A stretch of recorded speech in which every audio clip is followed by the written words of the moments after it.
Muito boa noite, amigos do esporte. Me chamo Thiago Santa Bárbara.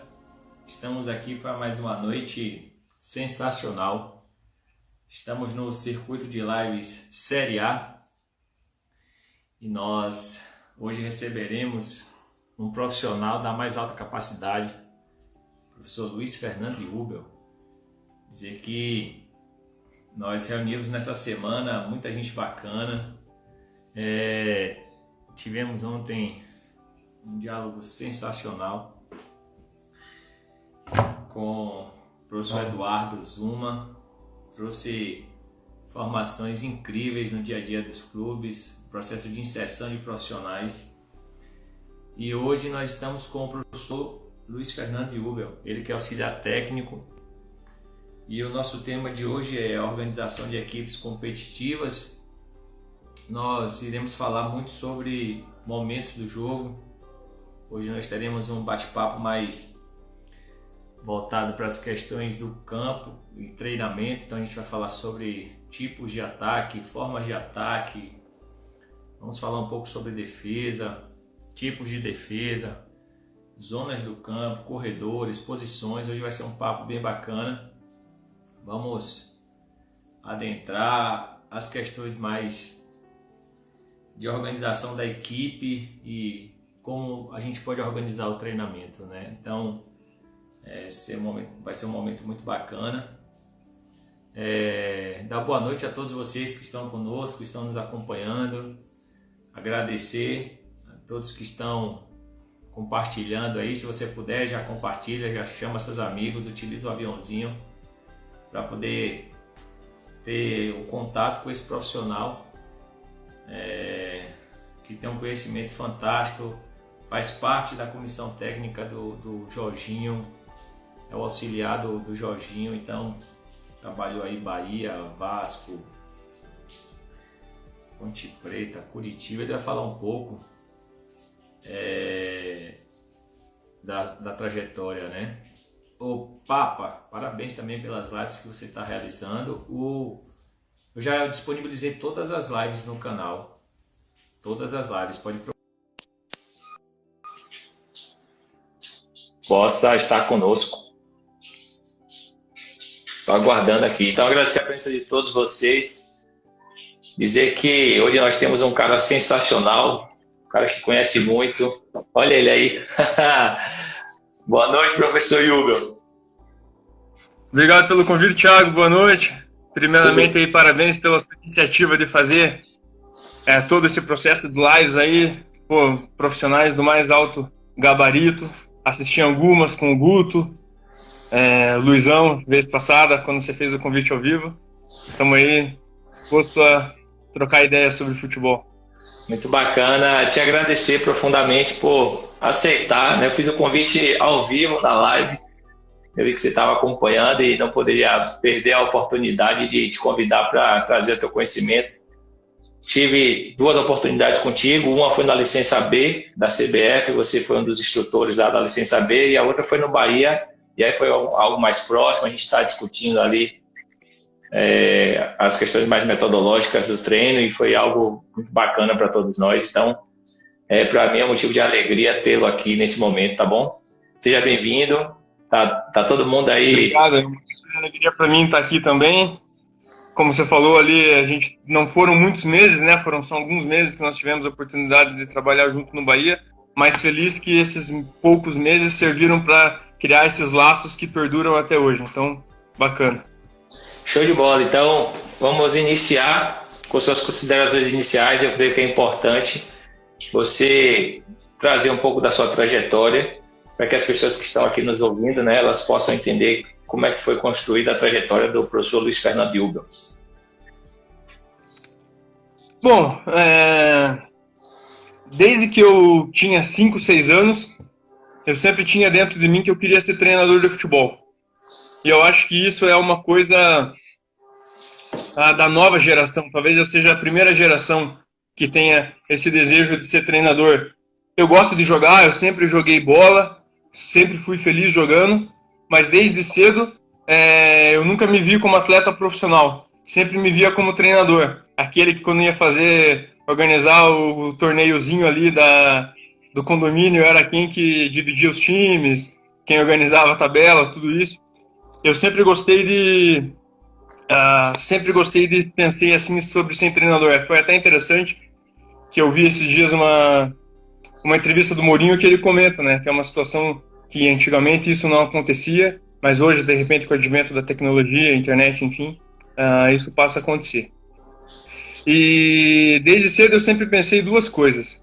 A primeira foi, por que não? Por que não eu? Se tem tantas pessoas que conseguem por diferentes caminhos. Em 1994 nós tivemos dois treinadores que fizeram final de Copa do Mundo, o Rico Sacchi e o Parreira, que não foram atletas profissionais. Então, desde que você seja honesto, trabalhador e goste, tenha paixão pelo que faz, imagina que tenha espaço para todo mundo, né? E então, desde cedo, essa foi sempre a minha paixão. E quando eu tinha uns 10 anos, eu lembro que eu fui apresentado a história do Beethoven. E o Beethoven, o compositor, fez 12 sinfonias. Mas da nona à 12ª, ele compôs essa sinfonia surdo. E eu pensei, para você fazer uma das maiores sinfonias da história surdo, é porque você tem que ter um conhecimento absurdo sobre música. Dizem que ele compôs as sinfonias ajustando milimetricamente o posicionamento corporal dos músicos. E daí assim ele poderia imaginar o que ele estava ouvindo. Não sei se saiu do jeito que ele estava imaginando ou não, mas de qualquer forma saiu de uma forma brilhante. E ele tem uma frase que fala, não apenas estude ou leia sobre aquilo que você tem paixão, mas procure os seus segredos mais profundos. Então a minha trajetória de vida é essa. Sempre tentar buscar refletir sobre futebol, gosto de ler, eu sou o tipo de cara, você me conhece, que trabalho o dia inteiro com futebol e chego em casa e para descansar eu assisto um jogo na TV. Esse sou eu. Então eu amo primeiramente isso. Nem todo mundo tem a oportunidade de trabalhar com o que ama. E aí, falando rapidamente sobre a minha trajetória profissional, pois bem, eu tenho pais que sempre me incentivaram muito a estudar. Então, quando eu tinha ali 10, 15 anos, eu estava aqui na equipe de futebol do Colégio Militar de Curitiba, eu estava na equipe de basquete. O treinador de futebol na época não era um cara que gostava muito de organizar competição, dar treino, mas dava bola, e eu queria experimentar algum tipo de treino que eu sentisse que estivesse me evoluindo. Então eu fui fazer basquete, eu sou um cara alto, e aí eu queria fazer basquete justamente isso, para eu sentir como um processo de treinamento pode te melhorar na pele. E eu fiz isso um pouco, mas a minha mãe era sempre assim, em período de prova você vai ficar 2, 3 semanas sem ir treinar, então assim, eu nunca tive chance de virar atleta profissional, porque eu sempre priorizei outras situações. Mas também isso não faz falta para mim. E então no futuro eu tive a oportunidade de estudar nos Estados Unidos, eu consegui bolsa, e eu quis estudar lá porque lá você tem a oportunidade como estudante de se formar em diversas áreas, diferente aqui do Brasil, que você tem que escolher a sua disciplina antes. Lá você pode ao longo do caminho moldar o tipo de profissão que você quer. Então eu sabia desde cedo que eu queria ser um treinador de futebol, então eu planejei o seguinte: eu vou estudar educação física, que é a minha graduação principal lá, mas eu também vou estudar comunicação oral e administração. A gente precisa ter algumas noções de gestão de pessoas e apresentação em público, essas coisas. Então eu sou formado nessas 3 coisas lá e pude jogar lá durante os 4 anos. Eu pude jogar nível universitário, NCAA, uma competição boa. Um erro meu foi achar que era um nível muito abaixo do que na verdade era, então eu não me preparei de uma forma adequada. Achei, americano não sabe jogar bola, esse tipo de besteira. E aí cheguei lá e o nível era muito melhor do que um jogo muito físico também. Pude observar como a gente sempre tem um jeito brasileiro de enxergar o jogo, mas tinha outros jeitos de enxergar o jogo. Então essa interação foi muito bacana. Dali, como estágio de universidade, para eu me formar, eu precisava trabalhar no verão. Então eu entrei em contato no Curitiba, eu não tinha nenhum contato no mundo do futebol, não conhecia ninguém, absolutamente ninguém, família, nada. mas eu entrei em contato com o Curitiba e falei, olha, eu me ofereço aí para trabalhar de graça, porque eu preciso me formar e eu quero voltar para o Brasil no verão, mas eu tenho que estudar ao longo do verão, que é o meio do ano aqui no Brasil, né? E eu tive sorte que o diretor do departamento de marketing lá do Curitiba era um cara que tinha estudado fora, que nem eu, e ele falou, eu sei como é, pode vir que eu vou assinar para você o contrato. Mas eu tinha a formação em marketing, então ele, no ano seguinte eu me formei, ele falou, olha, eu te ofereço um emprego aqui para você ser o chefe de eventos do Curitiba. Eu tinha 22 anos, nunca tinha tido nenhum trabalho. Falei, ok, eu vou. Salário mínimo ganhando, mas tudo bem, vamos lá. E eu pensei, eu vou ficar ali no clube e em um ano o meu objetivo é ir para o departamento do futebol. Então eu entrei no clube com esse objetivo. Tive sorte ao longo do caminho, mas também fiz algumas coisas para que isso acontecesse. A primeira sorte que eu tive ao longo do caminho é que teve um atleta do Curitiba que foi ser vendido na época e precisavam de um tradutor. Falaram para mim, contrate um tradutor. O tradutor era muito caro, a diária. Eu falei, olha, eu posso eu mesmo ser o tradutor. E aí eu fui lá e isso me aproximou do presidente do Curitiba na época, do Felipe Ximenes, que era o diretor executivo. E aí foi o período que o Marquinhos Santos assumiu como treinador. E aí eu fiquei sabendo ali que ele queria contratar um analista de desempenho para o clube. O Marquinhos é um treinador muito capaz e moderno, que eu sou eternamente grato a ele. E então eu fiquei sabendo e montei um projeto. Mesmo assim, eu montei o projeto, era dezembro de 2012, a gente já estava ali em maio de 2013 e ninguém me respondia. E aí eu dei uma de louco. Eu peguei e montei um eu ia assistir, não era muito bom no meu trabalho no marketing não, porque eu deixava de trabalhar no marketing para ir assistir os treinos lá no Couto Pereira, ficava lá sentado assistindo o treino. E ali eu montei um relatório, era sobre o Atlético Mineiro, que viria a ser campeão da Libertadores. Eu montei um relatório, eu lembro que eu levei 2 semanas para montar o relatório. E eu entreguei pro Marquinhos, ele só olhou assim para mim, ok. Aí depois o auxiliar dele, o Marcelo, veio e falou, eu quero que você faça outro sobre o Náutico que a gente joga daqui a 2 dias. E aí, imediatamente eu virei parte da comissão técnica deles, eu virei analista, a gente fez um Brasileiro 2013 muito bom. Tive a oportunidade de trabalhar com o professor Pérez Chamusca naquele ano ali também, que foi muito bacana. E aí em 2014 ele foi pro Bahia. Em 2014 ele foi pro Bahia e eu fui aí já como parte da comissão dele. Ele me fez o convite. E aquele sem coisa de feeling, né? No primeiro ou segundo eu já sabia que eu tinha que ir, mas depois tinha aquelas dúvidas, vou sair da minha cidade, Curitiba é o clube que meus pais torcem, eu sou aqui de Curitiba. Mas eu decidi ir, e foi a melhor decisão que eu fiz na minha vida. Eu sou eternamente grato pelos quase 5 anos que eu pude trabalhar no Bahia, pelas pessoas que eu pude conhecer principalmente, mas pelo nível de exposição que eu tive. E aí no Bahia, em 2014 eu era analista de desempenho no clube. Em 2015 assumiu o presidente Marcelo Santana e ele falou, olha, Ilber, eu morei na Espanha, eu conheci um pouco do departamento de análise de desempenho do Sevilha e eu quero melhorar aqui o nosso departamento de análise de desempenho. A questão é que eu não tenho investimento, não tenho como fazer. Eu falei, presidente, vamos fazer o seguinte, a gente vai contratar estagiário e dentro das possibilidades eu vou buscar formá-los. E como parte desse processo, ele também queria que as observações fossem diretas, que as observações fossem ao vivo, ao invés de só fosse por vídeo. Então, dentro desse processo, eu e o Charles viramos auxiliares técnicos.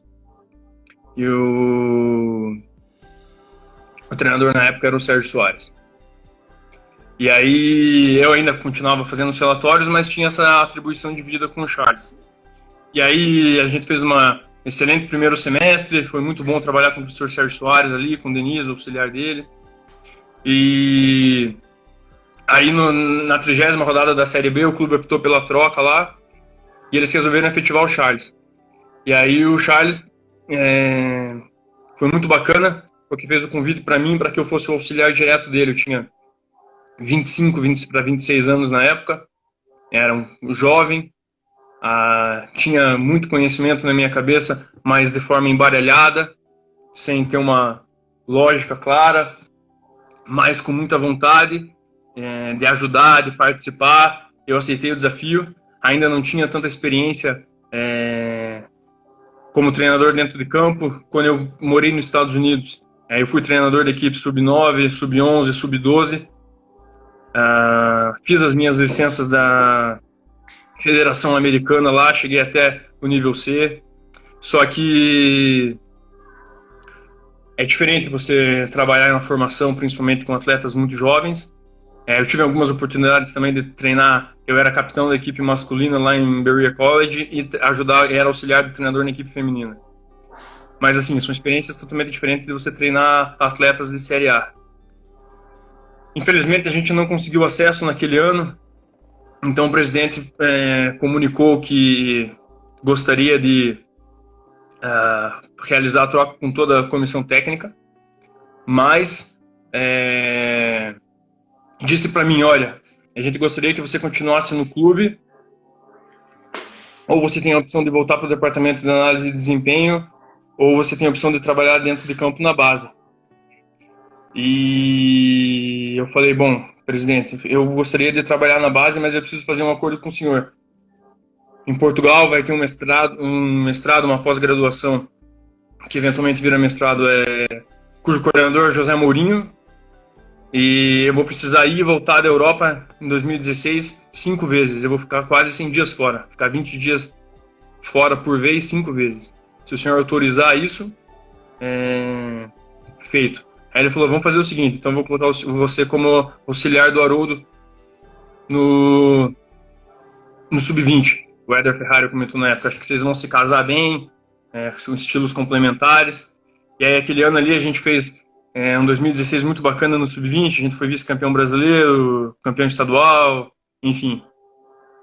E quando eu voltei, foi um momento que o Guto Ferreira era o treinador do profissional, a gente começou a conversar sobre as experiências que eu tinha tido lá no exterior, eu tive a oportunidade de fazer, como parte dessa pós-graduação lá que na verdade era organizada pela Federação Portuguesa, a gente tinha as aulas dentro da Federação Portuguesa, eu tive a oportunidade de ir em diversos clubes, Espanhol, Barcelona, Manchester City, Leicester, Benfica, enfim.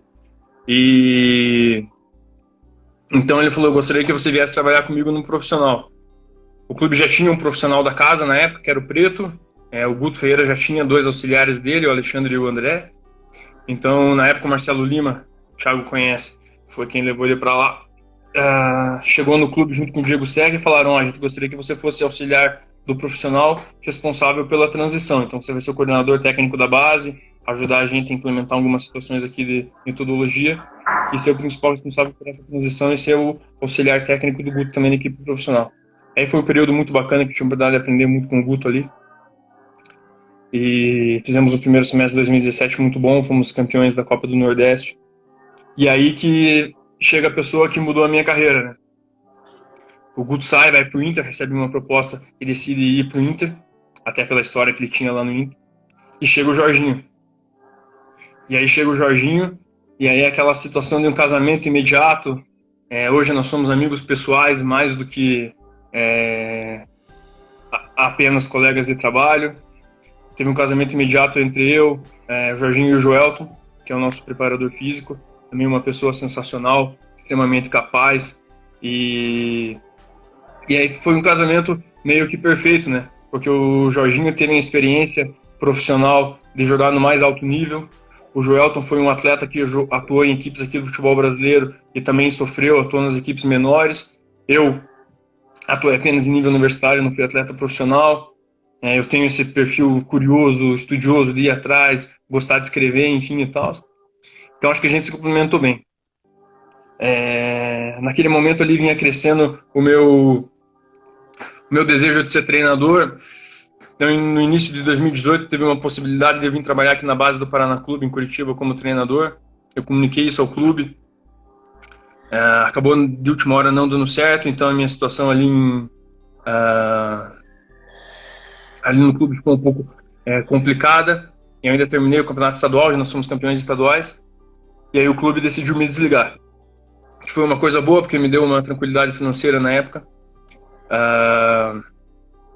E eu fiquei em casa 2, 3 semanas, sem saber o que fazer, e aí o que vai acontecer, você fica achando que ninguém te conhece e tal. E aí um dia eu tava na praia, caminhando na praia, e eu toco meu telefone, Jorginho.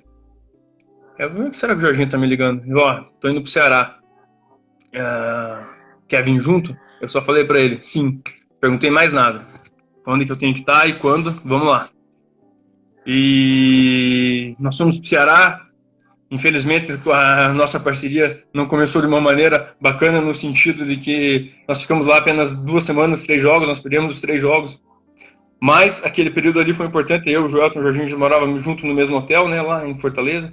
Então a gente se fechou muito, a gente ia numa churrascaria lá, que o amigo do Joelton sempre convidava a gente, então foi um período muito bacana. E aí nós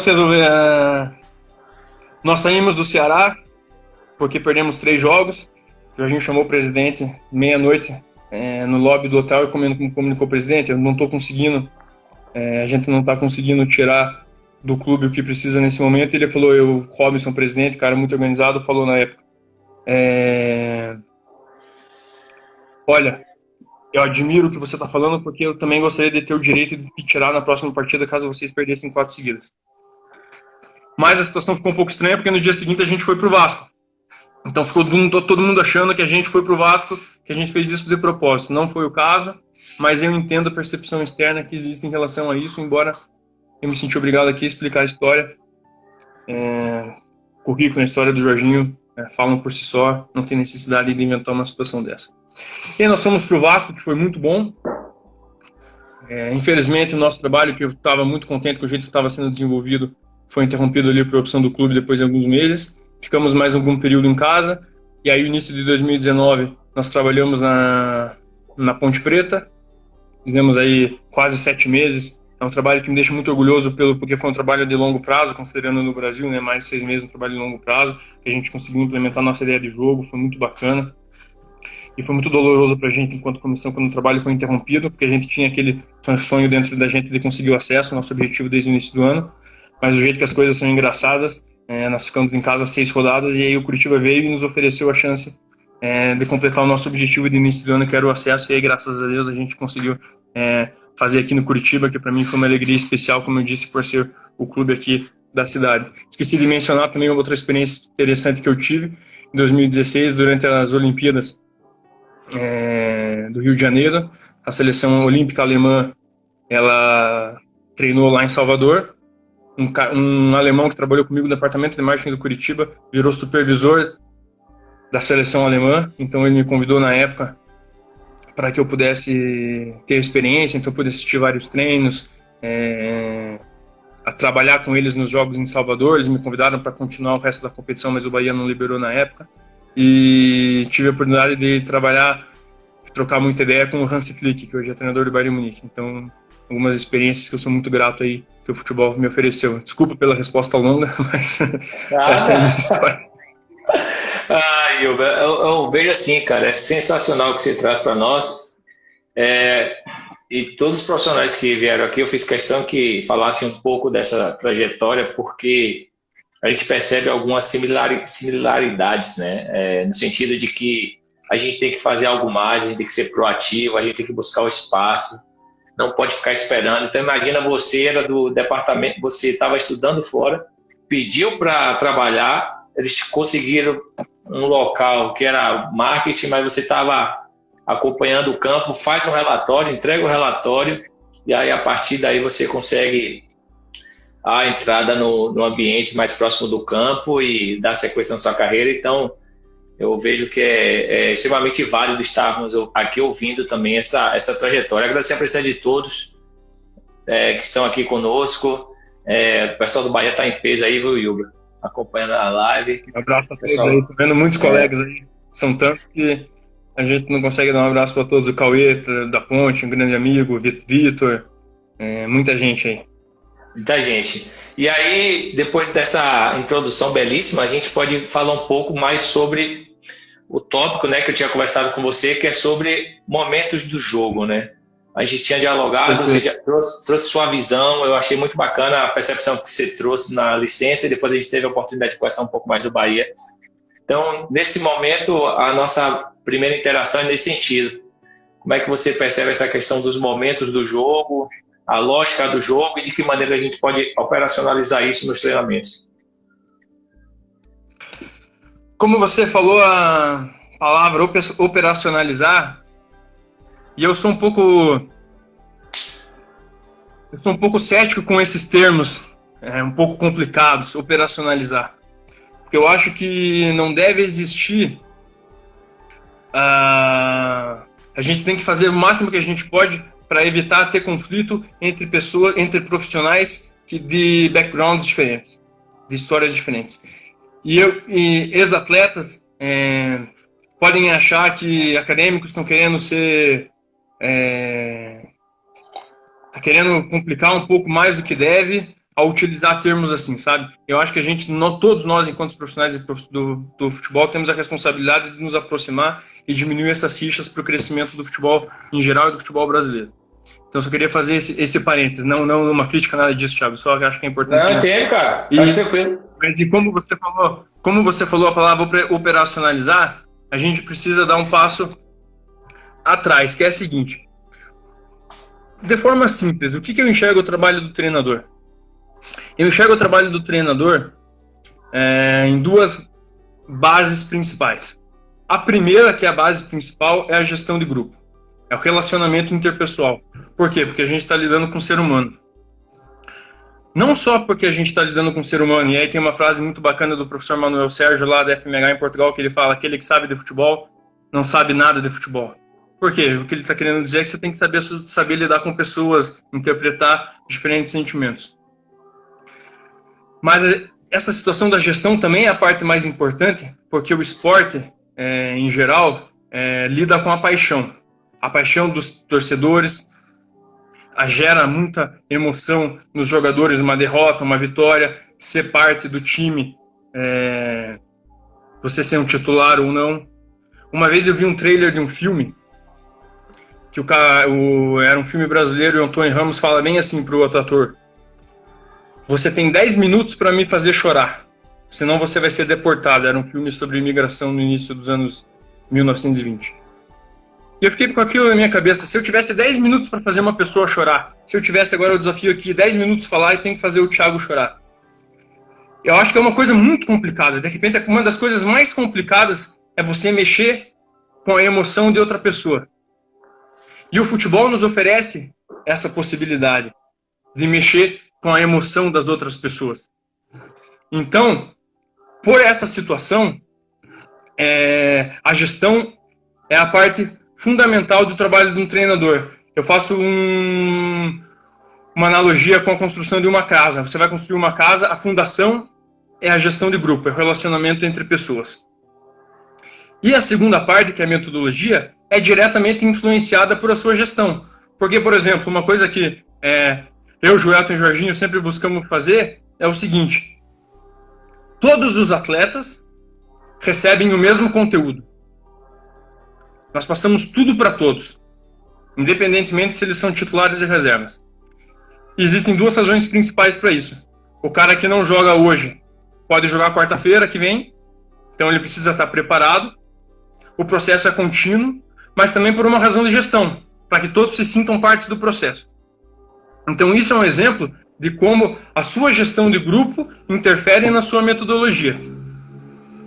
Então, você precisa principalmente pensar sobre o seu perfil como gestor, porque isso vai influenciar sobre o modo que você vai começar a moldar a sua metodologia enquanto treinador.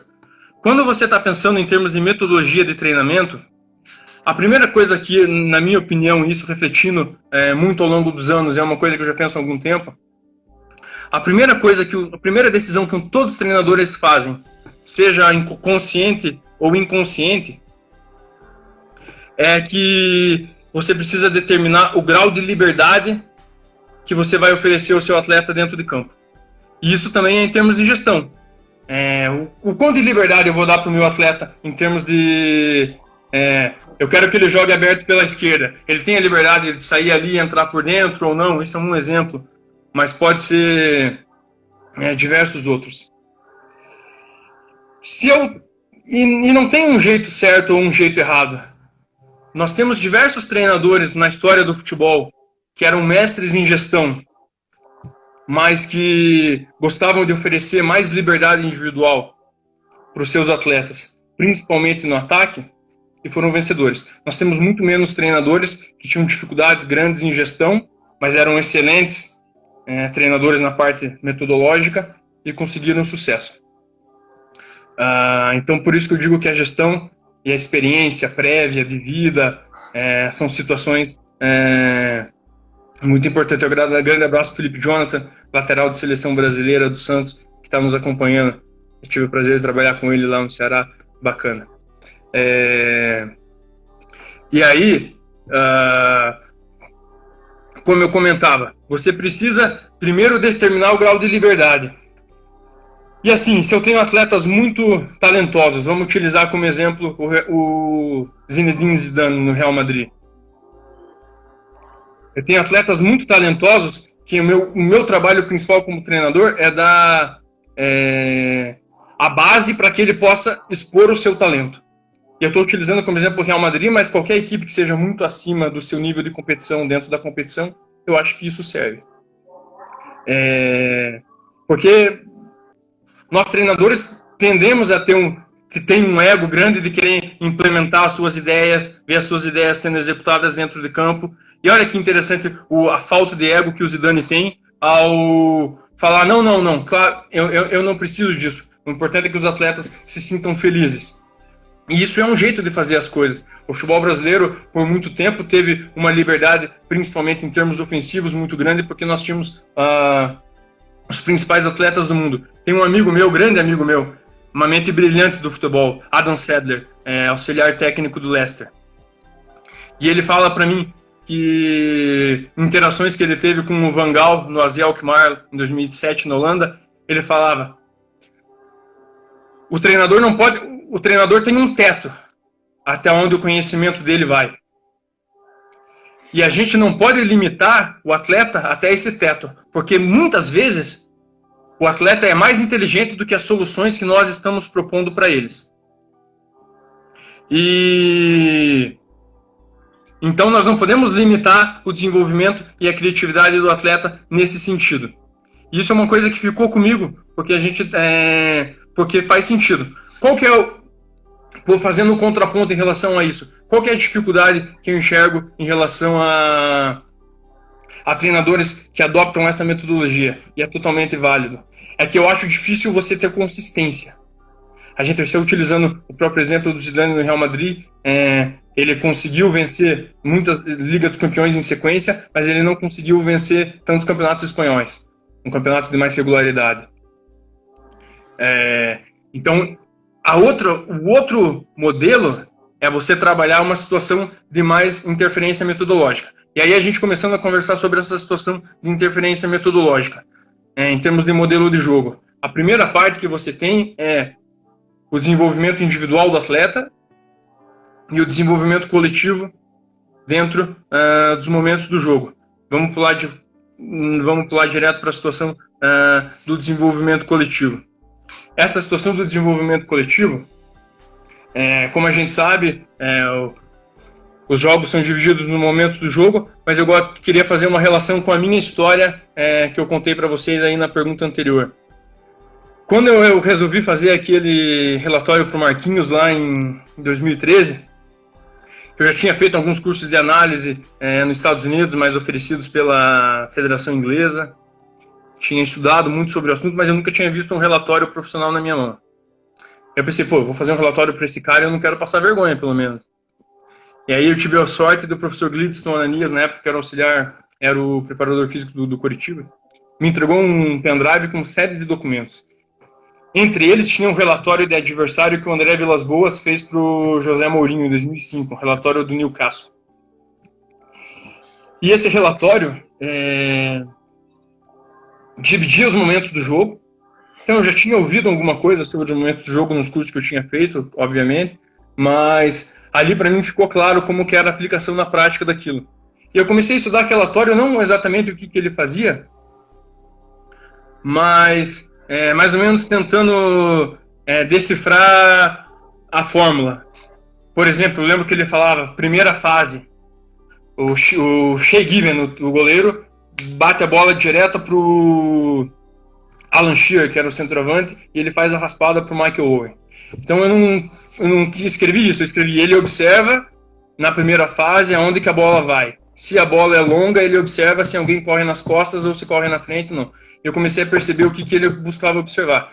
E o André Vilas-Boas utilizava essa situação das subfases.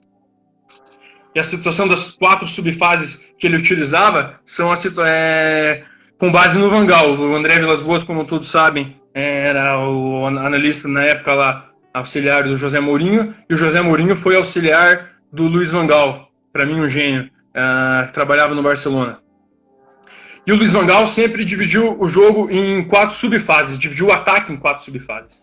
Então, desde o início, para mim, não era suficiente essa situação de apenas dividir o jogo em organização ofensiva, transição defensiva, organização defensiva e transição ofensiva, o ciclo dos esportes coletivos. Isso para mim sempre foi pouco. Eu sempre achei que você consegue ter uma riqueza de detalhes e de observação do jogo se você dividir o jogo, se você dividir cada uma dessas 4 fases do jogo. E eu fui definitivamente influenciado por esse relatório do Vilas-Boas. As 4 fases do Van Gaal são saída de bola, progressão, criação de chance e finalização. Então ele divide o ataque nessas 4 fases. Ao longo do tempo, eu sempre fui um cara que estudei muito e gosto de ver o que os outros treinadores fazem, mas não para copiar, mas sim para desenvolver o meu modelo dentro do que eu acho que tem uma lógica. E eu sempre achei que criação de chance e finalização são momentos muito próximos e que a progressão era uma coisa muito ampla. Então, ao longo dos meus anos de experiência, de análise dentro de campo, eu fui moldando o que eu acredito que é a subfase do jogo. Então, aí para agora, fazendo toda essa introdução, mas eu acho que faz sentido, para responder a pergunta do Thiago, se a gente pensar no ataque, organização ofensiva, eu divido em 4 fases. Primeira fase, saída de jogo. O que é a saída de jogo para mim? Saída de jogo é quando a bola está parada e o seu objetivo é recolocá-la em jogo, estabelecer posse de bola.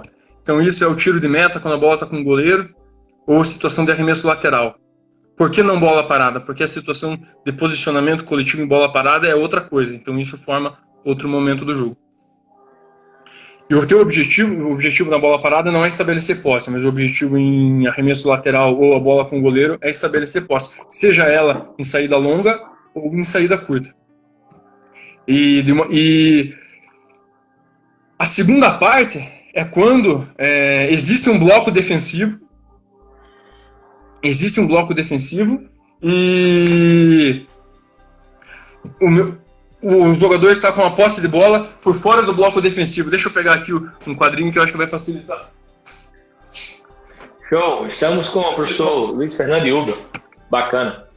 São alguns desenhos, coisas que eu venho pensando para mim aqui, mas a gente pode utilizar como exemplo. Então, se a gente pegar aqui, se a gente conectar ali, o time de quadradinho, dependendo no 4-4-2, por exemplo, não importa o sistema tático, você pode conectar por fora formando um bloco. Esse é um bloco defensivo. Quando a bola está aqui, fora do bloco, ela está em segunda fase. E a segunda fase é quando eu tenho é o início do ataque, como o Thomas Tuchel chama de início de ataque. Então a bola está por fora do bloco e o meu objetivo aí na terceira fase é eu conseguir fazer a progressão. Eu posso fazer a progressão por dentro do bloco, eu posso fazer a progressão pelo lado do bloco, ou eu posso fazer a progressão ainda nas costas do bloco. E essas são as 3 situações de terceira fase. E são as 3 possíveis pelas dimensões do campo.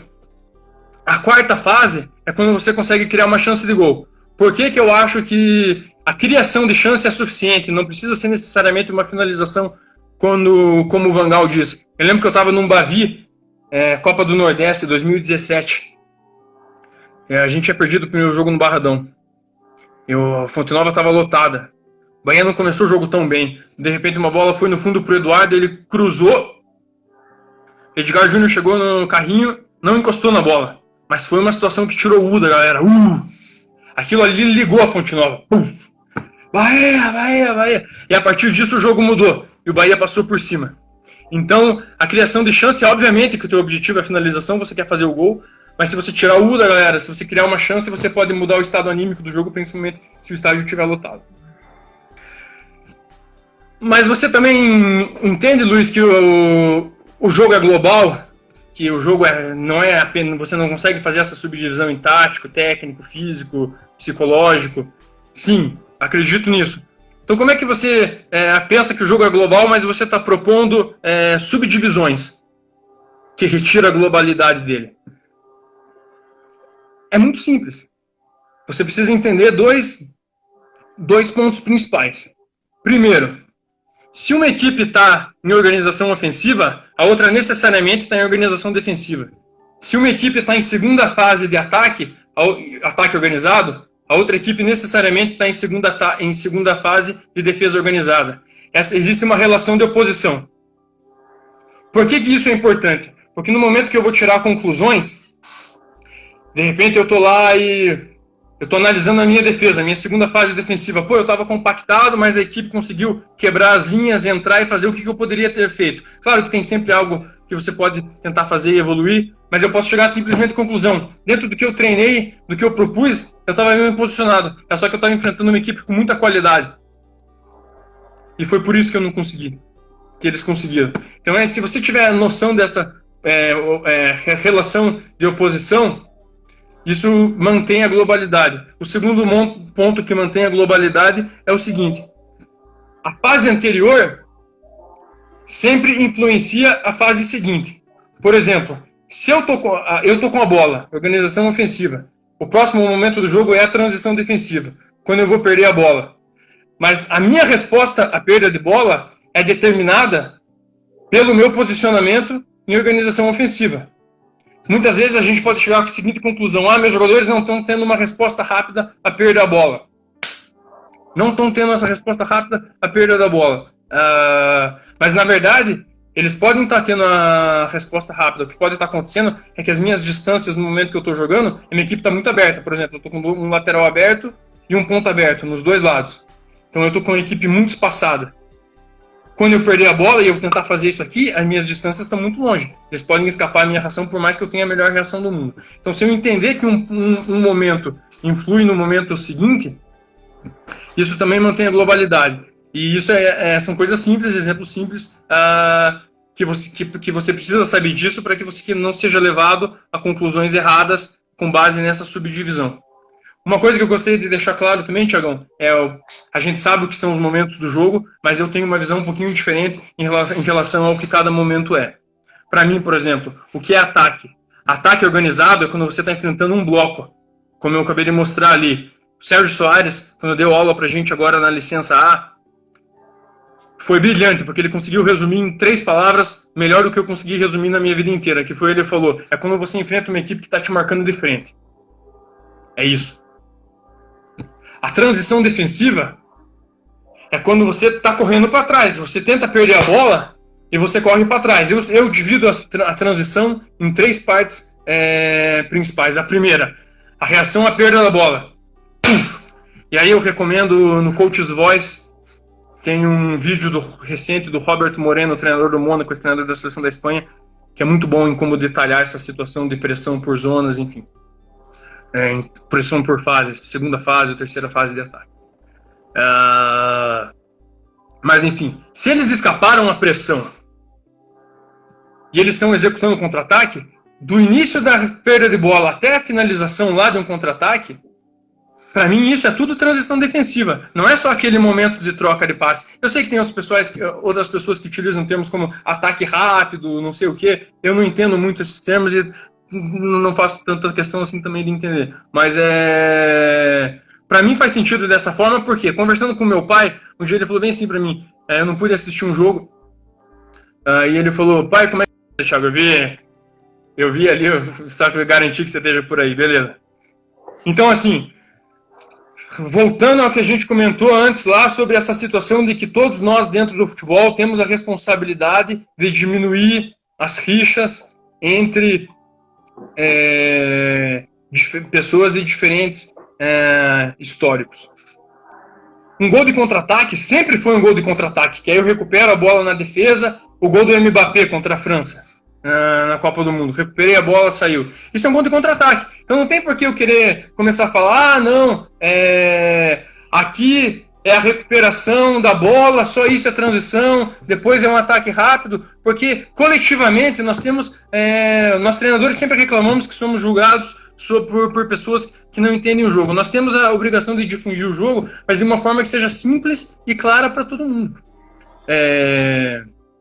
Então, coletivamente é conhecido como gol de contra-ataque, vamos continuar. E para mim isso faz sentido. Faz sentido para os jogadores, porque tudo isso não serve se você não conseguir transmitir para os atletas. Eles precisam entender isso em detalhes. Ninguém precisa sair formado em treinador depois que trabalhar com você, mas eles precisam entender, pelo menos, algumas situações específicas, a função deles. Então, eu acho que isso é importante. Então, meu entendimento de transição ofensiva, que pode ser contra-ataque ou não, porque eu posso recuperar a bola e procurar reter ela, e aí até virar um ataque organizado, mas eu recuperar a bola, eu tenho que sair da pressão. Conseguir sair da pressão. Aí a minha segunda fase é quando eu quando eu conseguir escapar dessa primeira pressão. Eu posso atacar pelo centro, eu posso atacar pelos lados, eu posso atacar em profundidade. E a terceira fase é quando eu estou me aproximando perto do gol e eu tenho que finalizar rápido antes que o bloco defensivo seja formado. E o adversário, obviamente, tem que tentar temporizar, atrasar para o resto do bloco voltar. Então, para mim, dentro dessa proposta que eu faço de submomentos, para mim faz sentido. E se não faz sentido para outras pessoas e elas preferem observar de outra forma, não tem problema nenhum. Porque nós temos a liberdade de observar de diferentes formas, propor diferentes normas. Isso é uma coisa que me facilita no jogo. No jogo eu estou o tempo inteiro ali ao lado do Jorginho no banco pensando, a gente tá nesse submomento, a gente devia estar fazendo isso, a gente está fazendo aquilo. Então para mim é um processo automático que basicamente facilita a minha análise. Me reduz o nível de pressão que eu estou sentindo, o estádio pode estar lotado e eu estou tranquilo, porque basicamente eu estou pensando naquilo ali. Outra coisa importante que eu escutei... Outra coisa importante, só para terminar, Thiagão, outra coisa importante que em relação a isso, ontem eu estava lendo um livro, o Paco Seirulo, que é o preparador físico do Barcelona, tive aula com ele em 2016, um cara sensacional. Ele fala que as pessoas tendem a fazer um modelo de jogo de uma forma muito simples. Todos nós já fomos culpados disso. Quando eu fui em alguns cursos, situações assim, aí você vai lá no curso e fala, faz para você um modelo de jogo. É sempre a mesma coisa, todos os grupos. É uma equipe que vai propor a bola, vai tentar manter a posse de bola, aí vai perder a bola, vai pressionar. Não. Modelo de jogo, na minha opinião, não é isso. Eu enxergo que alguém me falou, de repente, uma pessoa comentou comigo, um colega, essa sua divisão por subfases, ela pode parecer complexa. E é importante que não seja complexa para os atletas. A forma que eu enxergo é a seguinte. Uma vez a minha noiva, Kate, a gente morava em Salvador aí, não sei se você está em Salvador, Thiago, mas a gente morava em Salvador. Thiago, perdeu a sua conexão de novo aí.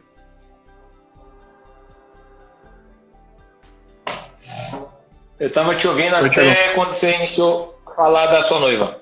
Você morando em Salvador. Tá. Não, beleza. Uma vez eu morava em Salvador com a minha noiva e ela queria uma mesa.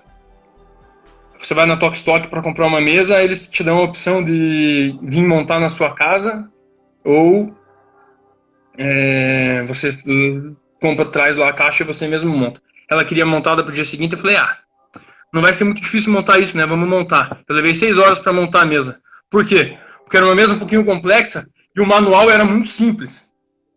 Então, assim, eles quiseram ser muito simplistas no manual e eles deixaram a minha vida extremamente complexa.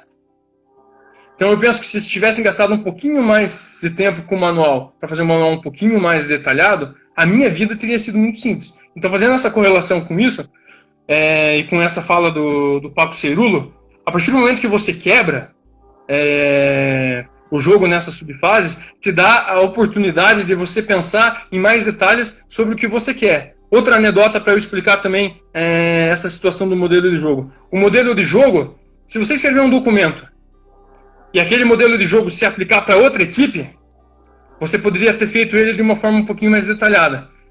Uma vez quando eu estava aplicando para tentar estudar lá, aplicando para a bolsa, para tentar estudar nas universidades americanas, lá o processo é assim, você tem que escrever uma redação dizendo basicamente por que você merece a bolsa. Eu tenho um irmão gêmeo, ele até falou que ia estar assistindo parte aí da live, meu irmão sensacional, formado em Harvard. E eu pedi para ele corrigir a minha redação. E aí ele foi, corrigiu, não, tá mais ou menos, tá bom e tal. Eu falei, não precisa ficar com medo de machucar meus sentimentos, corrige. Ele riscou tudo e basicamente falou para mim, refaz. E o que ele falou para mim na época ficou comigo, ficou guardado até hoje, que ele falou, se essa redação não for só do Luiz, se eu conseguir tirar o nome Luiz e escrever Thiago Santa Bárbara na redação, e a redação ainda fizer sentido, a redação não serve. Tem que ser uma história que é só sua, que nem a história que eu contei aí na primeira pergunta do Thiago. É uma história minha. Não posso mudar o nome para outra pessoa. Ninguém teve aquela sequência de vivências que eu tive. Por que eu estou falando isso? Quando você pensa no modelo de jogo, é muito difícil você ter um elenco igual a outro, que todos os atletas têm as mesmas características. Mas mesmo que você tenha isso, os atletas vão ter tido vivências diferentes com treinadores anteriores, diferentes experiências de vida. Vai ter atleta que você vai ter que relacionar com ele no grito, outro dando um abraço. Então, 2 grupos nunca são o mesmo. Então, você precisa montar... Quando você pensa em montar um modelo de jogo, você tem que montar um modelo de jogo que é daquela equipe. Então, acho que esse é o último ponto aí que eu gostaria de falar, respondendo a sua pergunta, Tiagão. Minhas respostas estão longas, eu vou tentar deixar elas um pouco mais curtas. Eu já sabia disso, cara. É muito conhecimento. E você traz assim diversos pontos que a gente precisaria aqui de um semestre de lives para dialogar, né? A primeira questão é o conteúdo que o treinador traz e a relação que ele faz com os jogadores. Tem uma analogia muito bacana que é um tom de azul. O treinador ele chega com um tom de azul. E à medida que esse tom de azul, que são as ideias dele, começa a se relacionar com os outros jogadores, com as outras pessoas, esse tom de azul em algum momento vai ser um azul bebê, vai ser um azul royal, vai ser um azul escuro. Existe a base, que é o tom de azul. Mas a partir do momento que as pessoas elas começam a se relacionar com essas ideias, elas começam a produzir algo que é diferente. E que pode ser, inclusive, melhor do que o que foi apresentado. Então, eu vejo dessa maneira essa questão da ideia do treinador. Com relação aos momentos, e é como você bem disse, né, Hugo? Assim, eu acredito que o importante da linguagem falada é fazer se entender. De repente você está num ambiente que você precisa utilizar determinada nomenclatura, né, determinada linguagem. A sua conversa com o presidente é de uma maneira, a sua conversa com o grupo de jogadores é de outra maneira, a sua conversa com a comissão técnica é de outra maneira. E essa adaptação a esses ambientes... Para fazer um adendo aí, a gente, como treinador, a gente nunca pode cometer o erro de pré-julgar os atletas. Pensar que eles não são capazes de entender tal linguagem ou tal. A questão é mais que eu digo, é pela questão de você não criar uma resistência. Ontem eu estava lendo uma entrevista do Barbieri, treinador que fala, e quando ele assumiu o Flamengo e perguntaram, você sofre por ser jovem e não ter jogado? Ele fala, não. É que isso leva, esses fatores em si não são problema, é que esses fatores levam os atletas a questionar a minha reputação. Então, e o que você falou é extremamente importante, eu só queria fazer esse adendo aí. Show. E aí eu vou caminhar para a influência que você traz, né, que é muito importante essa relação dos contextos. E aí pensando já no jogo, enquanto eu tenho a bola, eu já tenho que estar preparado e existe essa relação e é possível ter essa relação. Os atletas de alto nível, os peritos, eles têm essa condição de pensar quais são os reflexos, quais as consequências de sua ação em determinado momento do jogo. Ele consegue percepcionar mais à frente de que maneira o jogo vai acontecer, né? Ele consegue ter essa visão, se ele tomar determinada atitude ou não. Então, essa relação entre os momentos de quando eu tenho uma bola e quando eu não tenho uma bola é muito bacana. Eu só fiquei numa reflexão aqui sobre essa questão de cíclico. Se esses momentos realmente são cíclicos. Porque se a gente entende o futebol como um sistema complexo, dinâmico, aleatório, imprevisível, em alguns momentos, pode ser que, e aí pensando nos 4 submomentos que você trouxe, pode ser que eu esteja em organização ofensiva e passe a estar em organização defensiva sem passar pela transição. Uma finalização que a bola saiu e o goleiro vai repor. Então não houve transição ali. A bola estava comigo em organização ofensiva, eu finalizei, a bola saiu, tiro de meta. Ali não tem uma transição de acordo com o que é difundido como conceito de transição, que seria a mudança mental inicialmente, e depois as atitudes que a gente espera que os jogadores... Isso que você está falando é interessante, Thiago. Se você... isso vai depender, como você fala, da claridade de como a pessoa entende o que é transição. Eu vou te levar ao gol do Gabigol, que venceu a Libertadores para o Flamengo. O River Plate finalizou a bola para fora, o River Plate ainda está voltando. Último minuto de jogo. O Diego Alves, bate lá na frente, o time ainda está em transição. É possível de executar essa transição mesmo quando a bola sai. Só que como você fala, a transição, o jeito que eu enxergo, eu prefiro enxergar sempre o seguinte, o cíclico. A bola perdeu, mas a transição defensiva foi 1 segundo, porque o time voltou e a gente já está em ataque organizado. Ao invés de entender que, ela pode pular de cá para cá, para cá, para cá. Não, é o mesmo ciclo. Por mais que aquele momento de transição dure menos de 1 segundo. Porque toda vez... Isso é possível de entender se você sempre entender que quando existe uma troca de posse, necessariamente existe uma situação de transição. Mesmo que a troca de posse ocorra no momento em que a bola saia. Mas essa sua interpretação também é válida. E se isso te ajuda a entender o jogo de uma forma mais clara, é excelente. Entendeu? É bacana porque assim, a gente tem essa, como você falou, essa preocupação de entender o jogo dentro da sua globalidade. E alguns eventos do jogo, eles não acontecem de forma linear, né? Eles acontecem de forma não linear. Então, pode ser que uma ação dessa, ela possa, de algum momento, aparecer à frente da outra sem ter essa relação de ciclicidade. E para finalizar minha colocação, você falou aí da questão do modelo de jogo diferente para cada clube diferente. Se a gente for olhar os jogos do Barcelona, um jogo é diferente do outro. Por mais que no aspecto macro a gente tenha ali ideias referenciais, né, que trabalham o macro, que a gente identifica que é o jogo do Barcelona, mas ali ele vai estar enfrentando um outro adversário, vai estar enfrentando outro nível de oposição. E a gente sabe que o modelo de jogo ele é influenciado também por essa questão da oposição, a relação que ele estabelece com o ambiente. E essa relação que estabelece com o ambiente traz informações que são importantes para a gente poder adotar de maneira circunstancial aquilo que vai resolver o problema do jogo. E aí eu concordo contigo, acho que a gente tem que facilitar. A ideia do jogo é a gente conseguir fazer mais gols do que o adversário, ou então a gente conseguir fazer os gols e não tomar os gols aqui. E se a gente, em algum momento, definir que tem que ser dessa maneira, a gente acaba tirando do processo todas as outras possibilidades. Então, eu acredito que essa relação de modelo de jogo e entender que são aspectos diferentes, isso vai acontecer no dia. Em relação a isso que você comentou, Thiago, um adendo interessante para fazer é que o modelo de jogo, a construção do modelo de jogo deve levar em consideração não só a vertente técnica-tática, mas as outras vertentes, física e psicológica. Então, por exemplo, as pessoas comentam, eu quero treinar, eu quero que tenha um time intenso. Isso é uma situação que eu posso listar como uma das bases culturais do meu modelo de jogo, e aí eu levar isso em consideração no momento que eu estou desenvolvendo a minha metodologia de treino ou o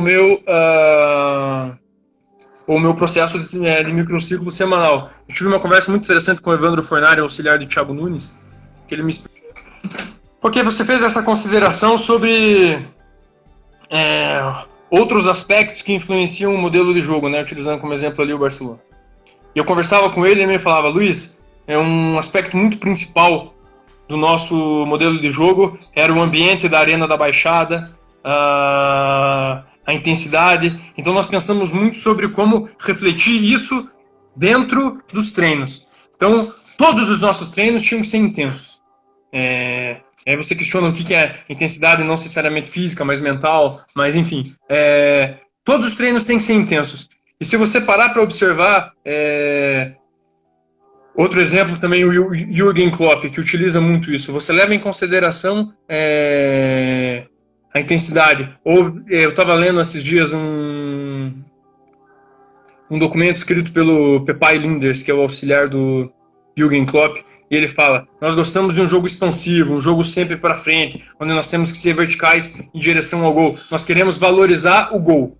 Então ele faz um exercício simples lá, 3 equipes de 6, e se você vai sempre vencendo, você vai ficando.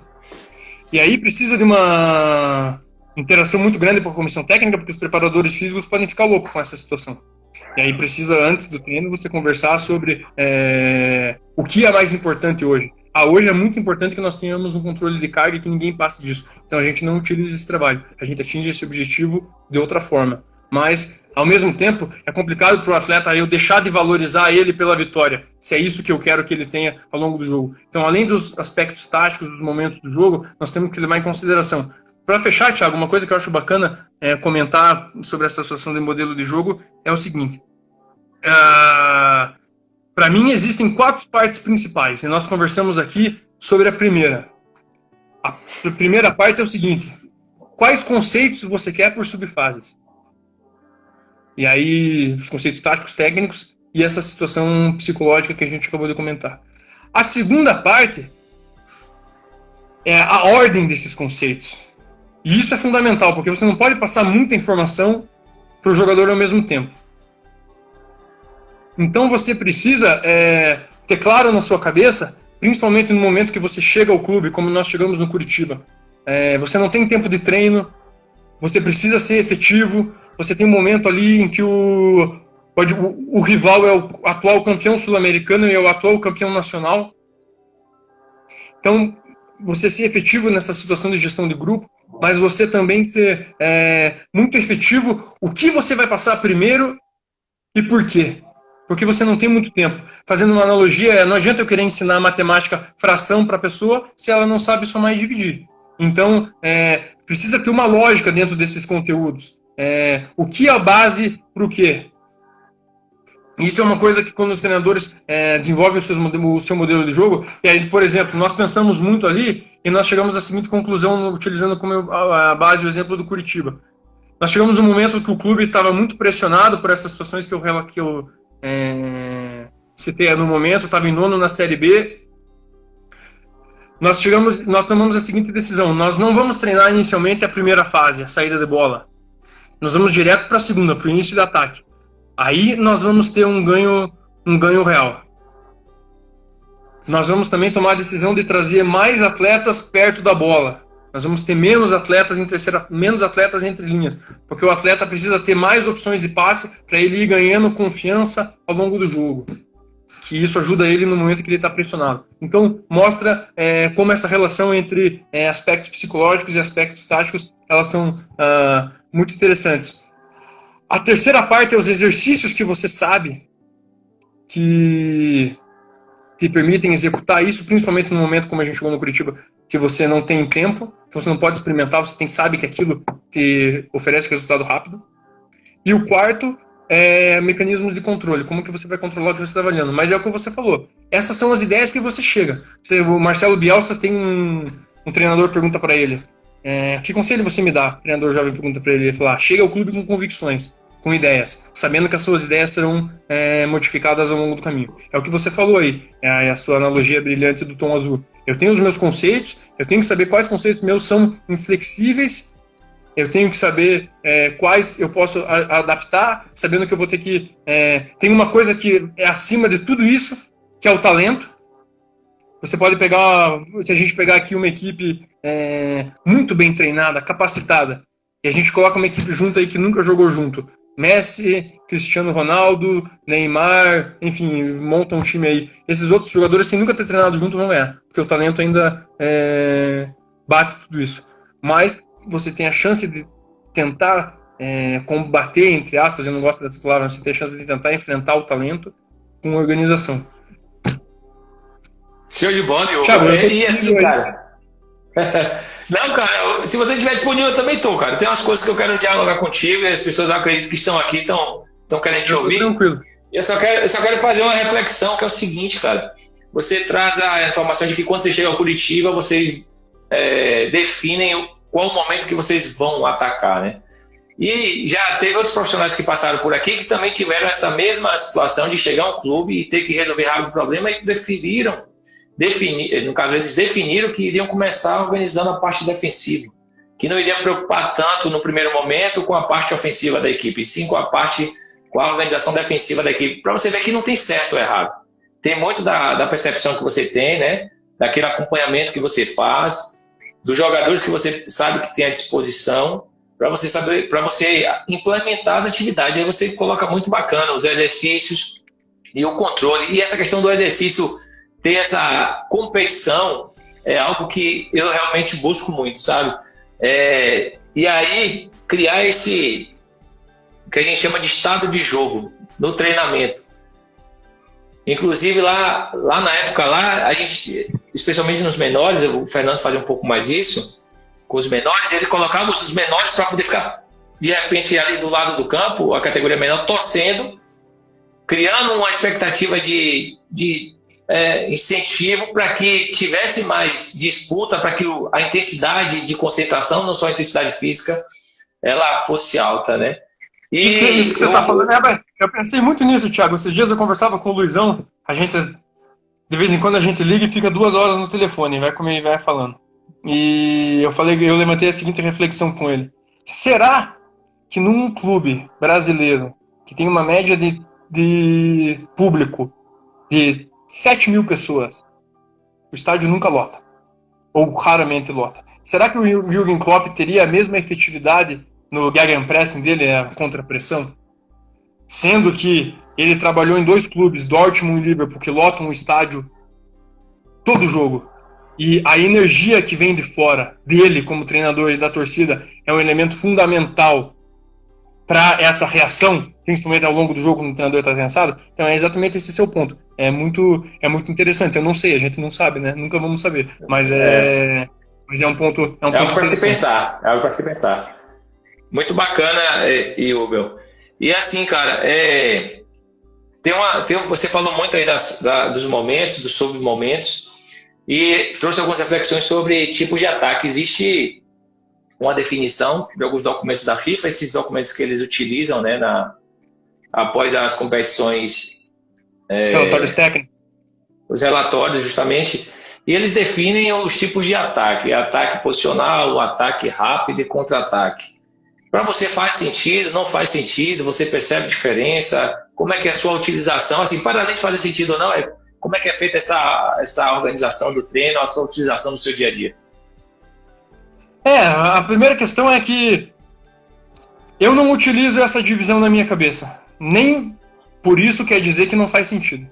É só que eu não utilizo. Esses dias eu conheci um rapaz que faz muitas lives aí, chamado Breno. Eu tenho que responder ele uma pergunta que ele me fez. Eu ainda não respondi porque eu estou elaborando na minha cabeça a melhor forma de responder isso para ele. Mas é uma pergunta mais ou menos em relação a isso que você fez. Ele me perguntou sobre um termo, uma nomenclatura que eu não utilizo. Eu tentando dizer que não é porque eu não uso. Ele pergunta, você concorda? Eu falei, não tem como eu concordar ou não. Porque eu não utilizo isso. Mas não é porque eu não utilizo que você está errado em utilizar. E essa primeira ideia é importante. O que eu penso sobre tipos de ataque é o seguinte, Thiago, voltando lá ao que eu comentei, você pode... tem muito a ver com o grau de liberdade que, como treinador, eu ofereço. O que eu acredito? Eu acredito também que nós, enquanto treinadores, temos uma responsabilidade de gerar emoção, de continuar desenvolvendo o esporte e de ser fiel à cultura do local onde a gente desenvolveu, no caso, o Brasil, o esporte pentacampeão. Eu assisti agora no Sport TV, vem passando aí as lives de jogos, e você consegue ver que desde 82 o estilo do Brasil é o mesmo. Coloca muita gente de qualidade por dentro, 2 laterais avião, e consegue resolver, mas com muita boa mobilidade, com muita liberdade, sem posições definidas. Quando eu digo sem posições definidas, espaços específicos dentro do campo. Mas eu penso que o que a gente segue, e nós tivemos, o Jorginho é um cara sensacional, porque a gente vem fazendo há 3, 4 semanas atrás, ele chamou eu e o Joelton no telefone e falou, a partir de hoje a gente vai fazer 3 vezes por semana lives entre nós 3, que dura de 2 a 3 horas, sobre pontos metodológicos.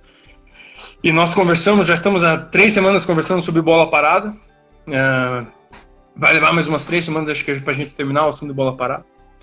Mas nós conversamos também no nosso grupo que nós temos entre nós sobre o jogo posicional, que é o que a gente segue. O que é o jogo posicional? Para mim, o jogo posicional é um ataque por zona.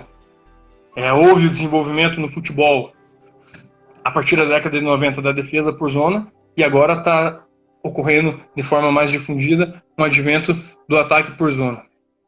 O que é o ataque por zona? É um ataque que, principalmente na segunda fase, quando você está enfrentando na primeira e segunda fase, quando você está enfrentando um bloco posicionado de frente, que você tem conceitos e espaços definidos para que você consiga superar linhas. E aí tem os mecanismos para que você consiga superar linhas. Então você subdivide esse bloco defensivo em linhas e você tem que superar linhas. E aí, dentro disso que eu falei, o posicionamento com bola é tão importante quanto o posicionamento sem bola. É difícil para os atletas, em alguns momentos, entenderem que eles ajudam mais ficando longe da bola do que eles vindo próximo para oferecer uma linha de passe. Mas isso tem também a ver com a mentalidade. Eu faço essa reflexão.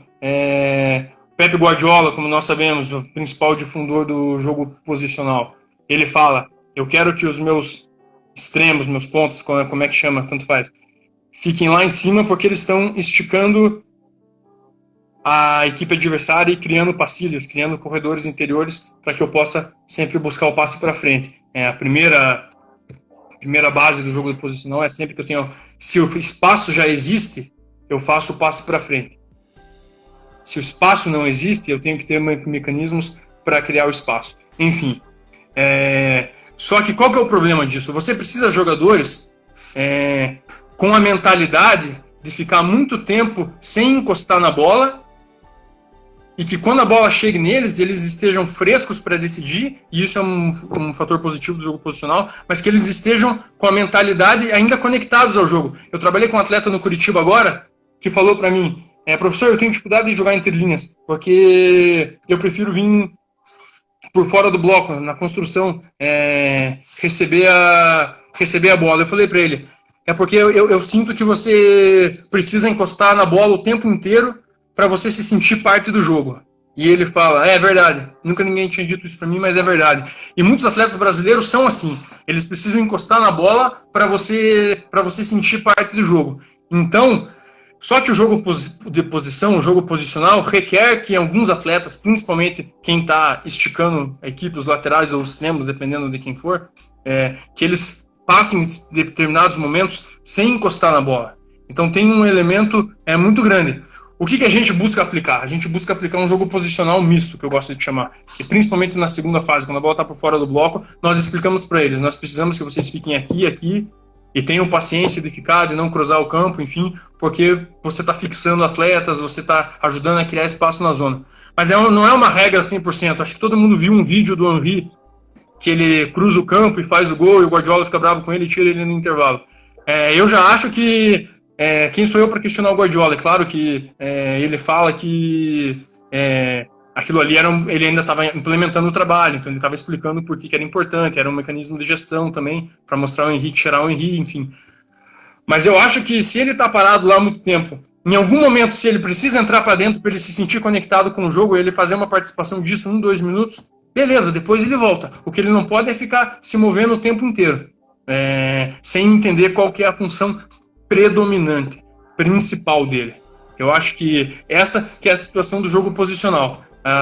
Mas, como você comentou, Thiago, a outra forma de jogo é a seguinte: eu nem sei como chamar isso, mas eu acho que pode ser até ataque rápido. O que para mim é o ataque rápido? O ataque rápido é que o meu objetivo não é... Eu não sei se essa é a definição que vocês usam, mas o ataque rápido é quando eu não tenho essa situação de um jogo posicional para eu quebrar linhas. Não, eu posso fazer essa bola direta lá na frente, tentar brigar pela segunda bola, que a sequência do jogo é a mesma, mas eu posso tentar criar dificuldades de outras formas. O jogo posicional tem alguns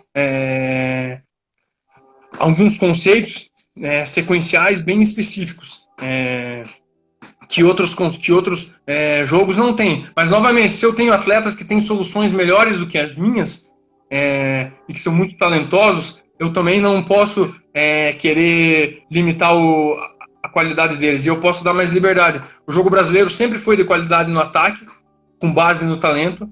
Muitas vezes o jogo posicional pode limitar o talento. Eu recomendo a todo mundo ler uma... Eu posso até dividir com você depois. Tem 2 artigos muito interessantes da NBA. Um sobre o Steve Kerr, que é o treinador do Golden State Warriors, e o outro sobre o Mike D'Antoni, que é o treinador do Houston Rockets. Eles foram adversários no final. E é exatamente sobre isso. Ele fala assim... Para mim, eu ganharia mais jogos na temporada regular se eu desse a bola pro Kevin Durant e pro Stephen Curry, que são os 2 melhores jogadores do Golden State, todo jogo, e eles resolvessem. Só que eu preciso que outros atletas encostem na bola para eles se sentirem que eles também são parte do sucesso e para eles estarem prontos nos playoffs, porque eles podem ser o cara que vão decidir para mim os playoffs. A mesma coisa acontece no documentário do Chicago Bulls agora, que o pessoal deve estar assistindo na Netflix. Em 88, o Jordan foi MVP, defensor, fez a melhor temporada de sempre, mas não venceu. E o Phil Jackson chegou e aplicou o mecanismo ofensivo do triângulo, que é um estilo de jogo posicional, e falou: Jordan, nós precisamos potencializar os outros talentos. Então essa situação de espaçamento de campo, que é o jogo posicional, você também potencializa outros talentos. O lado contrário disso é o Houston Rockets, que aplica o jogo posicional de outra forma. Ele pensa o seguinte: eu tenho 2 MVPs aqui dentro, James Harden e Westbrook. Então eu vou sempre buscar um 2 contra 2 porque eu tenho 2 MVPs e eu vou sempre levar vantagem. Os outros 3 atletas esticam a quadra. Se eles trouxerem alguém para marcar 3-2, eu tenho alguém livre. Esses atletas que são contratados, que são recrutados pelo Houston, são atletas que têm uma paciência incrível de ficar minutos e minutos sem encostar na bola. E quando recebem, eles têm que ser eficientes em chutes de 3 pontos, para eles fazerem o sistema funcionar. Então eu tenho que ser... Mas olha que difícil isso mentalmente. Eu tenho que ficar muito tempo fora do jogo, mas quando eu receber, eu tenho que decidir. Então, isso é interessante em termos de...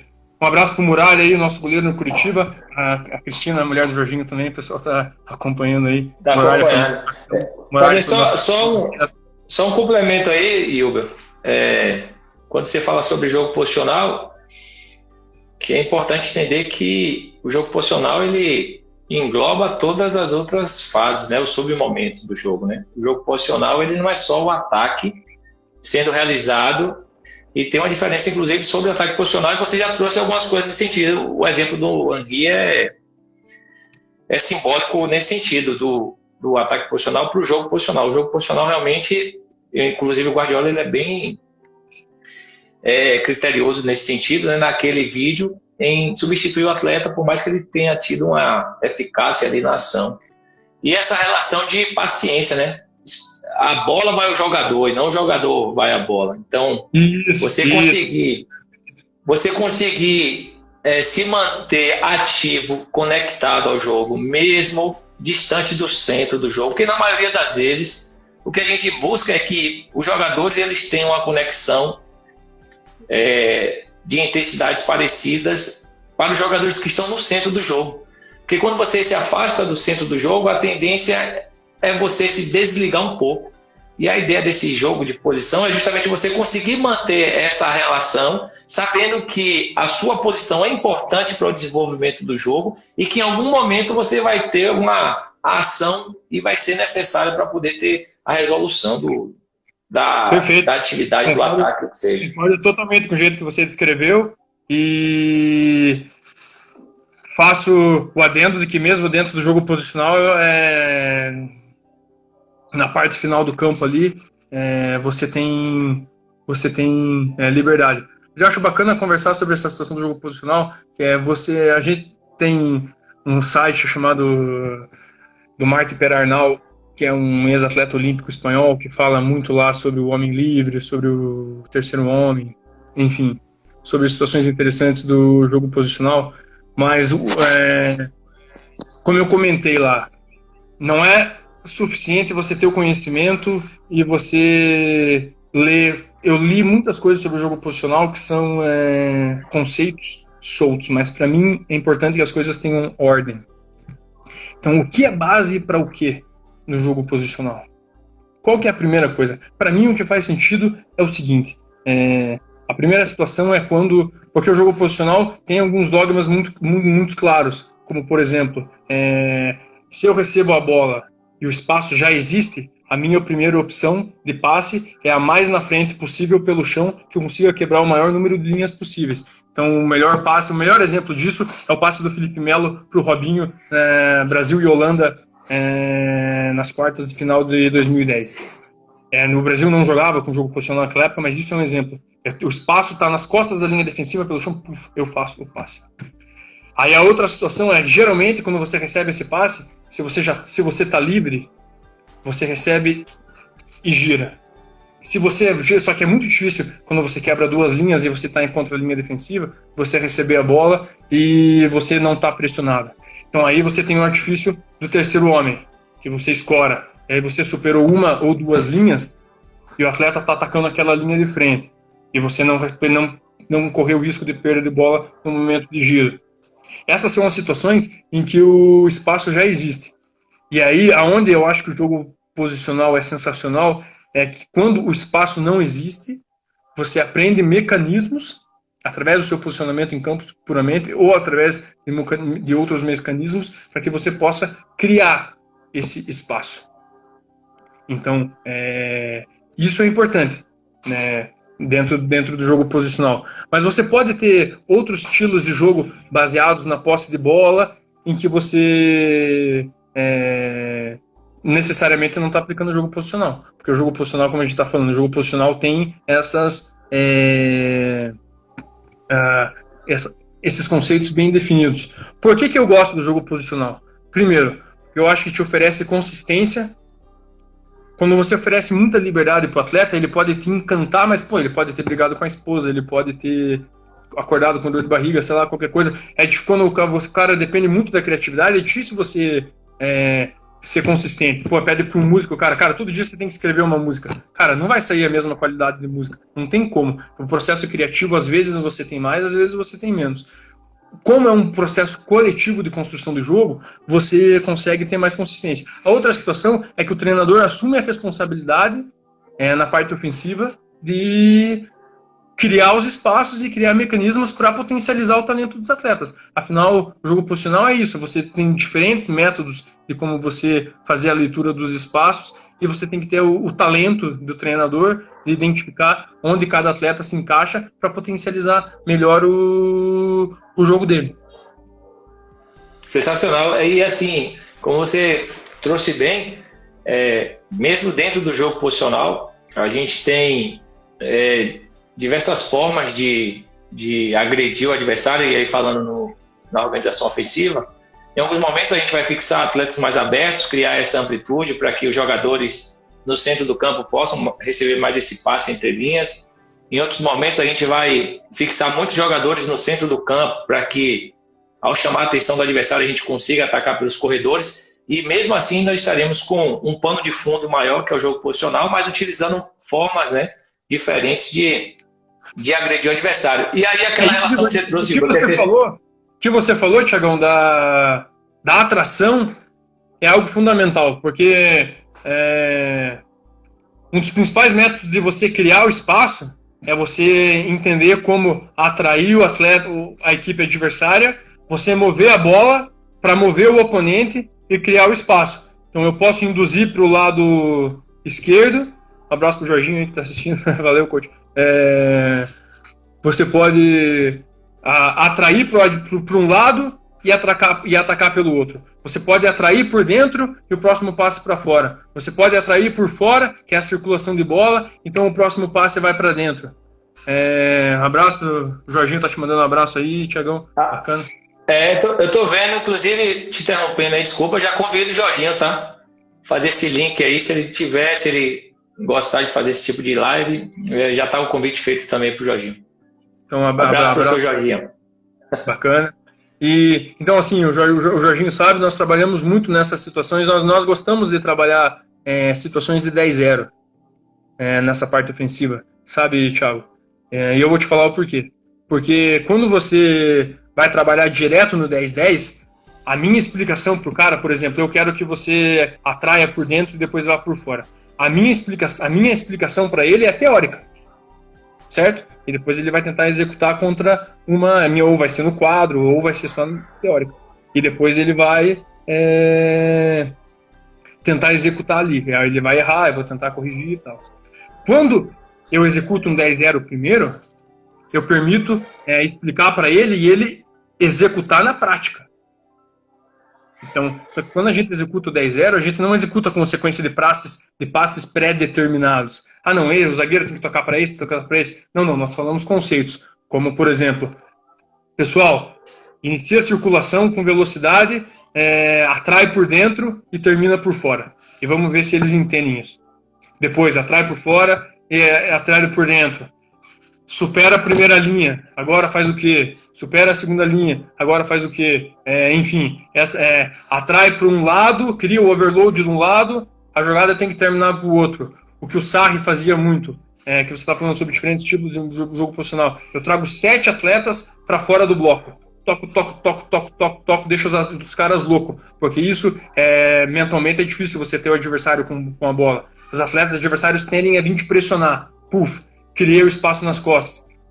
Posso atrair para o goleiro. Fernando Miguel uma vez me comentou no Vasco. O Mancini fazia muito isso. Estava no Vitória. E quando ele saía na frente no placar, ele instruía os zagueiros a tocarem a bola e jogar a bola no goleiro. Porque times grandes, como Santos, São Paulo, Palmeiras, enfim, que iam jogar contra o Vitória se sentiam na obrigação de subir a marcação. E aquilo criava espaço nas costas para o Marinho. Então, uma inteligência absurda do Mancini nisso. Então, enfim, quando você entende a situação de atuação, você consegue criar espaço. Não só através de atração, mas também. Como é que você treina isso? Você pode treinar isso através dos rondos e você pode treinar isso através dos jogos de posição. Esses dias eu estava conversando com o Vitor Ferraz, o lateral do Grêmio, e ele comentava comigo nisso que eu comentei sobre essa situação de você ter os exercícios que te permitem colocar isso na prática e você ter claro na sua mente essa ordem dos conceitos, porque isso te permite ser didático. E ele falou, para mim a principal qualidade do Sampaoli é que ele é didático. Ele conseguiu me ensinar coisas que eu não conseguia enxergar anteriormente. Para mim essa é a principal qualidade do Jorge Jesus. Ele não apenas tem uma vasta gama de conceitos, mas ele tem claro na cabeça dele a ordem daquilo, o que é prioritário e como aplicar na prática. Então, Show de bola. E assim, falando do Jorge Jesus, só fazendo um adendo aí, que muita gente comenta que ele pegou uma linha defensiva especialmente, que jogou muito tempo na Europa, que tem muitos conceitos, mas são jogadores que tiveram durante muito tempo informações diferentes daquela que ele utiliza hoje. Se você for pegar o Felipe Luiz, por exemplo, lá no Atlético, com o Simeone, era uma linha um pouco mais baixa, não existia tanto essa pressão. Imagina o jogador do histórico do Felipe Luiz, que teve acesso a um conteúdo e criou diversos comportamentos nesse sentido, e chega agora numa realidade como o Flamengo e tem que adotar comportamentos diferentes daquilo que ele fazia rotineiramente. Então essa questão, como você falou, do treinador ter essa clareza, ter os exercícios e conseguir passar de forma didática, ela é muito importante. Teve um ponto na sua fala que você comentou sobre superioridades. Vocês costumam utilizar essa questão de... não vou falar de conceitos, né, mas essa implementação de exercícios para trabalhar essas superioridades ou vantagens, pensando em superioridade como a gente vê descrito hoje, né? Vocês trabalham essa questão dessas superioridades para os jogadores? Como é que funciona essa relação? Sim, nós trabalhamos muito essas situações de superioridades, mas, novamente, a superioridade numérica é a principal superioridade do jogo. Mas ela não é a única. Para quem leu, tem um livro do Jonathan Wilson, um jornalista inglês, A Pirâmide Invertida, acho que todo mundo já deve ter lido esse livro aí. E tem uma história muito legal ali que ele comenta que o Arrigo Sacchi, em 1989, falou: vai jogar 10 jogadores contra a minha linha defensiva lá, Giovanni Galli, o goleiro, Maldini, Costa Curta, Baresi e Tassotti. E vocês vão jogar aqui por 10 minutos e vocês não vão conseguir fazer gol. E foi, e não conseguiu fazer gol dentro das regras lá de limitação que ele aplicou. O que ele estava querendo tentar passar ali para os atletas, dentro da sabedoria dele, na minha opinião, é que existe a superioridade numérica, mas que menos atletas melhor posicionados ainda têm a condição de competir. Então, tão importante quanto, principalmente para quem aplica o jogo posicional, é você ter superioridade posicional. Por quê? Porque a superioridade numérica não depende de mim inteiramente. Eu posso trazer 5 atletas para esse canto e o adversário também traz 5. Eu não tenho como controlar o jeito que o adversário vai responder ao meu movimento. Eu posso buscar ter superioridade numérica e tem mecanismos para fazer isso, mas eu não consigo ter um total controle sobre isso. Agora, sobre a superioridade posicional, é inteiramente dependente de mim. E aí, é tão importante quanto dentro do jogo posicional você entender, por exemplo, que no jogo posicional, nessa situação de superar linhas, você tem espaço ao lado e nas costas de cada linha de pressão em relação à bola. Em alguns desses espaços, você consegue ter superioridade posicional, porque eles são espaços indefensáveis. No sentido de que se a bola chega ali, qualquer solução do que o adversário tomar é boa para você. Porque se ele vir te pressionar, ele cria espaço nas costas. E aí você precisa treinar com que o atleta seja confortável recebendo essa pressão. E se ele não vir te pressionar, também é interessante. Porque você tem um atleta de frente para o adversário e com bola descoberta. Então ele pode fazer um lançamento, atacar a linha defensiva, enfim, qualquer outra situação que você treine. Então tem a superioridade numérica, que é fundamental, somos mais, que é a que a gente comentou lá comentei com vocês lá naquela aula da CBF, e é um conceito do Paco Cerulo. Tem a superioridade posicional, 2 contra 2, mas esses 2 estão melhores posicionados que esses 2. Eu tenho a superioridade qualitativa, eu e o Thiago contra o Neymar e o Messi, nós vamos perder, 2 contra 2. E ainda tem um outro tipo de superioridade, que é a superioridade socioafetiva. O que é a superioridade socioafetiva? Que é um termo um pouquinho complexo, mas eu trabalhei, por exemplo, muito tempo com o Luizão, às vezes a gente só se olhava assim no campo e já se entendia. Então Os mais antigos vão falar que é liga, né? Liga, entrosamento. Liga. Tem uma teoria matemática, não sei se o pessoal já assistiu aquele filme A Mente Brilhante, que é a história do John Nash, que ganha o Prêmio Nobel de Matemática em 94. E ele criou a teoria de Nash, que é uma teoria que pode prever flutuações no mercado econômico, enfim. Mas essa teoria de Nash serve no futebol porque você vai bater um pênalti, você está numa situação de equilíbrio de Nash, que é a teoria dele, com o goleiro. O goleiro não sabe onde você vai bater, e ele quer acertar onde você vai bater, e eu tenho que tentar, sem falar com o goleiro, ele não vai me passar essa informação, eu tenho que tentar ir no lado contrário. Então o equilíbrio de Nash para o goleiro é a defesa, o equilíbrio de Nash para o atacante é o gol. Mas os dois estão tendo que se entender sem ter essa conversa, com o objetivo de cada um. E essa superioridade é quando como é que você desenvolve isso? É na resenha, você criando um grupo, tem tudo a ver com um negócio cultural. Porque você vai jogar nível de Champions League, todas as equipes sabem evitar, em algumas situações, superioridade numérica. A qualidade de todos é muito grande, posicional é grande, entendeu? Então essas são as situações, são as principais situações de superioridade, de acordo com o Paco. Podem ter outras. Já surgiu uma aí. Já surgiu uma que o Ricardo Papa traz, vantagem cinética. Que seria a vantagem de movimento. Eu vi recentemente que agora eles já atualizaram isso para 7 tipos de superioridade. Eu não conheço a vantagem cinética. Depois eu vou mandar uma mensagem pro Ricardo aí para ele me explicar o que é. Mas essas 4 para mim por enquanto servem.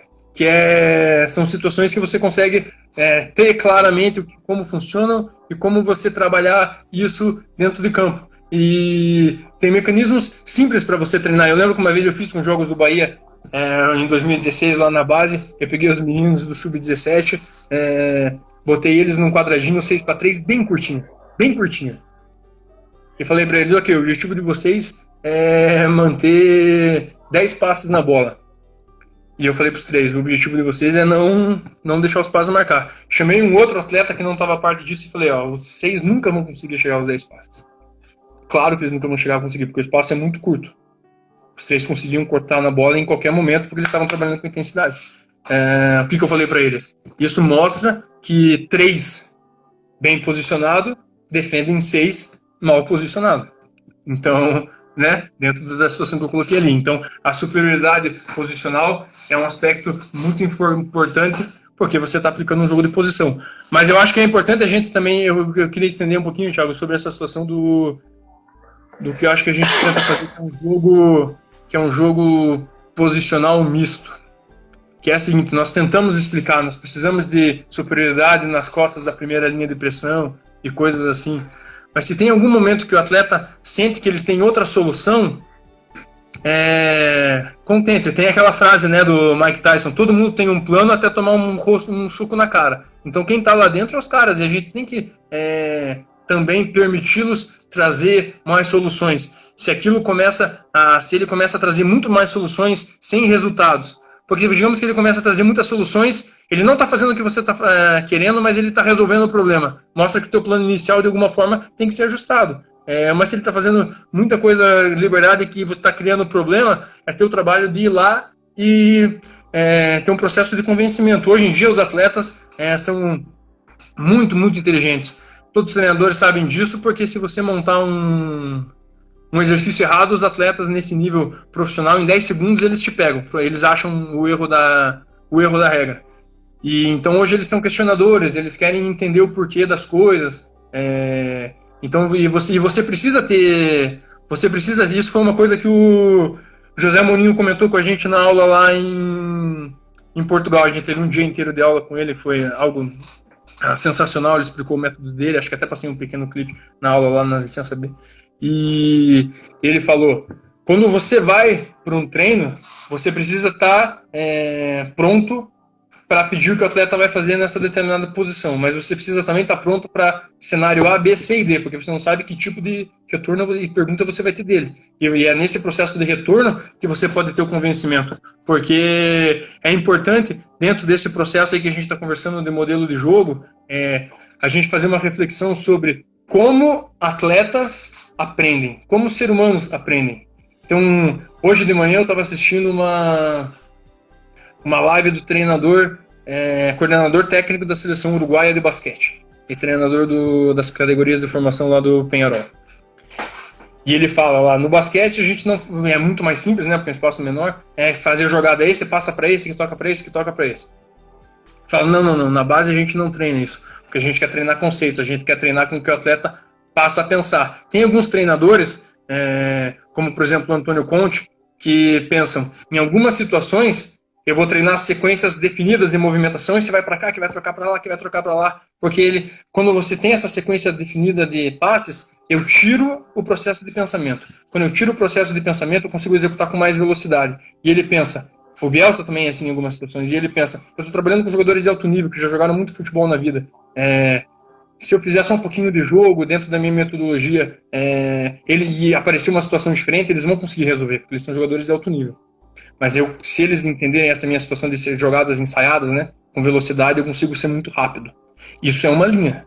A outra linha é a que a gente estimula, que é a linha de você propor problemas para o atleta, para você estimular o processo de solução de problemas, mais ou menos como uma prova de matemática. Você vai lá, faz 100 exames sobre fração, x mais y igual a 2, blá blá blá. Você vai para a prova, não é a mesma pergunta, mas você já fez aquilo 100 vezes que você sabe os mecanismos e os atalhos para resolver. Mais ou menos é isso. Isso são o quê? Eu tive uma conversa muito bacana quando eu fui em 2018 visitar o PSG. Até encontrei o Fernando Diniz lá e depois eu fiquei para agradecer o Daniel Alves, que foi o pessoal que abriu lá pra gente. E aí eu fiquei esperando o Thomas Tuchel sair para eu trocar uma ideia com ele. E ele deu para perceber que ele é um cara assim, mais ou menos que nem eu, malucão pro futebol, só que o conhecimento dele é absurdo. E nós ficamos conversando lá por quase 30 minutos, ele falou, até ficava mais, mas eu tenho um compromisso e tal. E ele me explicou essa situação dos princípios, que princípios é como um rio. Você guia o atleta dentro do que você quer fazer. Dentro desses princípios vem a liberdade. Então a gente tem que ter, novamente, aquela situação que eu estou falando, sobre, primeiro, como as pessoas aprendem, e não tem jeito certo ou errado. Eu conversava com o Vitor Gonçalves, um pouquinho antes da live, ele me falou que estava assistindo uma live lá do professor Ortega, o preparador físico do Simeone. Se você determinar que, psicologicamente, que uma das bases do seu modelo de jogo é a resiliência. Pô, meu time tem que ser capaz de aguentar a pressão e ser foda. Como o Atlético de Madrid é. Não tem problema nenhum, na minha opinião, de você trabalhar tiro de 1000. Porque você está atingindo esse objetivo. Então, assim, existem diversos caminhos para a vitória. O importante é a gente ter conversas como essa aqui, como você fala, que é o lema aí das lives, é compartilhar o conhecimento, e cada um chegar no próprio atalho, desenvolver o próprio método, e a gente difundir o jogo que a gente gosta. Show de bola, Iobel. Te agradecer, cara, que estamos caminhando aí para as nossas considerações finais. Com certeza teríamos assunto aí para dialogar bastante. É sempre bom te ouvir, tem muito conhecimento e faz a gente refletir. E com certeza quem esteve conosco aqui aproveitou bastante. Eu queria terminar a minha participação e passar para você fazer suas considerações finais. A gente sabe que o sistema, a estrutura da equipe, ela não é tudo, ela precisa de funcionalidade, ela precisa de dinâmica, né? Ela precisa da interação com o meio, da interação dos jogadores entre si. Mas já que você falou do Thomas Tuchel, qual é o nome certo dele? Sim, Ele certa vez ele proferiu a seguinte frase: o 3-1-2-4 é o esquema do futuro. Você concorda com ele? Você percebe que a gente está caminhando para um retorno às origens, porque se nós formos pegar a origem do jogo, nós tínhamos um goleiro 0-0-10. A gente tinha 10 atletas na frente, e aí, à medida que o tempo vai passando, a gente vai puxando. E hoje a gente vem com a afirmação dessa do Thomas Tuchel. Eu queria te ouvir nesse sentido e já passo também para que você possa fazer suas considerações finais. Eu acho que defensivamente, quando você está falando em termos de organização defensiva e defesa com o bloco organizado, a nomenclatura de sistemas e o sistema que você define é fundamental. Porque quando você define o sistema, você define que espaços você vai defender, vai priorizar, que espaços você vai aceitar que estão um pouquinho mais vulneráveis, sabendo, como você falou, que vai depender de como os atletas, um 4-1-4-1 que os pontas acompanham os laterais até o final, é diferente de um 4-1-4-1 que fecha o centro e não acompanha o lateral até o final. E é o mesmo sistema. Mas estão tendo esse entendimento. Tendo também o entendimento de que se você receber atletas de alto nível e falar para eles, posicionem no 4-4-2, eles fazem isso automaticamente. O mais importante do que isso é você minuciar dentro das zonas quais são as opções deles para eles terem um mecanismo defensivo coletivamente. Ofensivamente, eu já escutei essa frase do Tuchel e eu penso que o Tuchel é uma das minhas principais influências pelo histórico. Ele também não foi um atleta, é um cara brilhante. E porque às vezes eu chego à mesma conclusão que ele, sem nunca ter conversado com ele. E eu chego à conclusão primeiro e depois vejo o que ele falou. Então eu gosto de pensar que a gente tem uma linha similar de pensamento sobre o jogo. Quando ele diz sobre 3-1-2-4, eu acho que ele está querendo falar para facilitar a comunicação a quem está ouvindo ele. Mas eu tenho certeza, acompanhando o trabalho dele no Dortmund e no PSG, de que ele entende que mais importante do que eu estabelecer uma nomenclatura com números, sistemas no ataque, é importante eu explicar para os atletas, dentro de um jogo posicional puro ou não, quais espaços prioritariamente eles devem ocupar. Tem duas formas de eu fazer isso. Eu posso utilizar como base as linhas do campo, e aí eu crio lá os corredores exteriores, interiores, os half spaces, corredor central, corredor interior direito, que isso leva em consideração puramente as linhas do campo. Eu trabalho por dentro, Neymar, você vai trabalhar por dentro, então você vai trabalhar do bico até a meia-lua, no lado esquerdo, por exemplo. Outra situação eu levar em consideração, que é o que eu busco fazer, você levar em consideração o bloco defensivo do adversário. Então, trabalhar por dentro significa trabalhar, no caso do Neymar, um ponto esquerda, entre o lateral direito e o zagueiro direito, independentemente de onde o bloco esteja. Essa determinação de espaços, porque com espaços você fixa atletas e você cria outros espaços. Eu acho que o jogo ofensivo é mais em relação a isso. Quem ocupa cada espaço e como. Agora, o que ele quis dizer ali é que tem jeitos mais, pelo menos é o que eu entendo, que ele quis dizer é que tem jeitos mais conservadores e jeitos mais ofensivos de você ocupar esse espaço. Se você vai enfrentar, qual que é uma linha, você vai enfrentar ofensivamente uma linha de 3, uma linha de 4 ou uma linha de 5.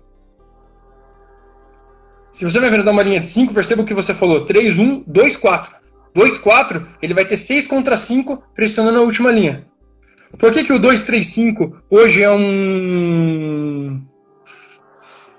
como você falou, voltando às origens, é um sistema em voga hoje em dia. O Brasil jogou assim na Copa de 2018.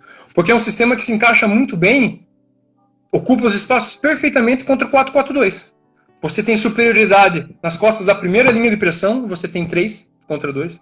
Se os teus, você tem superioridade 5 contra 4 nas costas da segunda linha de pressão, e se você chegar, você tem superioridade nas costas da terceira linha de pressão.